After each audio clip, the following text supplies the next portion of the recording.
След като вече знаеш каква идентичност искаш да изградиш и си погледнала така навиците си малко по-подробно и по-честно, идва въпросът добре да с кое да започна. Тук много хора правят една и съща грешка. Първо, избират си много навици наведнъж, което изобщо не е релевантно, защото просто няма как. Няма как от понеделник рязко да станеш нов човек.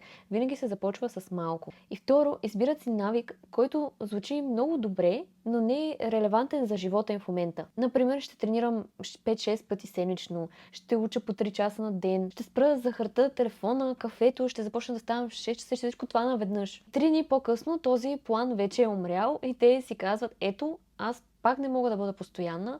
Не, не е вярно. Просто планът ти е бил прекалено голям. Когато започваш нов навик, той трябва да е малък и реален за живота, в който ти живееш в момента, а не за живота, който искаш да имаш след 6 месеца. Примерно, вместо да планираш как ще тренираш всеки ден или 5-6 пъти в седмицата, може да си кажеш в понеделник, сряда и петък след работа, аз ще правя 10-минутна тренировка. Или пък не, ще уча 3 часа на ден испански всеки ден, а примерно в вторник и четвъртък аз ще отделя половин час, за да уча испански. В предното видео направи един одит на навиците си и видя кое те дърпа в положителна посока и кое не е толкова положителна. Тя си припомни и задачата от първото видео, идентичностите, които избра за себе си, които искаш да изградиш и навиците, които ги съпътстват. Оттам избери един малък, нов навик, който ще бъде доказателство за тази версия на теб, но само един навик. След това от видео 2 от задачата, от всички навици, на които имаш минус, избери един.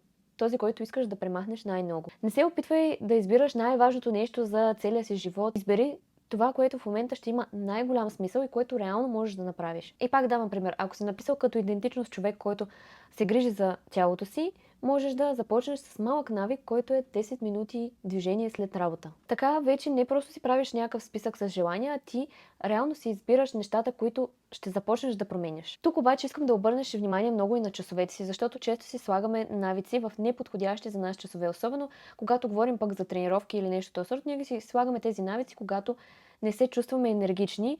Това е много голям проблем. Същото е примерно и за ученето. Ако си сложиш някакъв навик, който ти искаш да учиш нещо и си го сложиш в часове от деня, в който мозъкът ти просто не е адекватен, няма как да станат нещата. Няма как в 10:30 вечерта да си сложиш учене, когато главата ти вече е на сварен картоф и ти просто не можеш нищо да запомниш. Затова помисли, даже можеш да отделиш един ден, аз лично съм го правила и това много ми помогна, да отделиш един ден, в който просто да проследиш кои часове са ти най-ефективни, най-енергичен се чувстваш, най-добре. Просто за всеки час от деня изкарваш си ноутс на телефона, изкарваш си бележките и там си записваш 10 часа.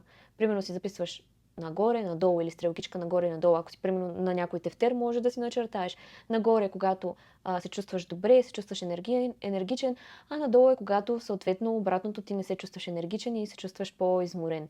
Съответно, за повече информация за себе си, можеш да напишеш и какво точно правиш в този час. Примерно, дали работиш в момента или дали тренираш или какво точно. Просто е много важно да избереш точното време за точния навик, за да не воюваш сама с себе си и просто да изпадаш в една агония. И без това не е лесно да създаваш нов навик, така че основната си задача е, както споменах по-рано, да си избереш два навика, един, който искаш да премахнеш, един, който искаш да добавиш и да помислиш какво малко действие можеш да направиш за този специално, който искаш да изградиш. А този, който искаш да премахнеш, ще говорим за него в следващото видео.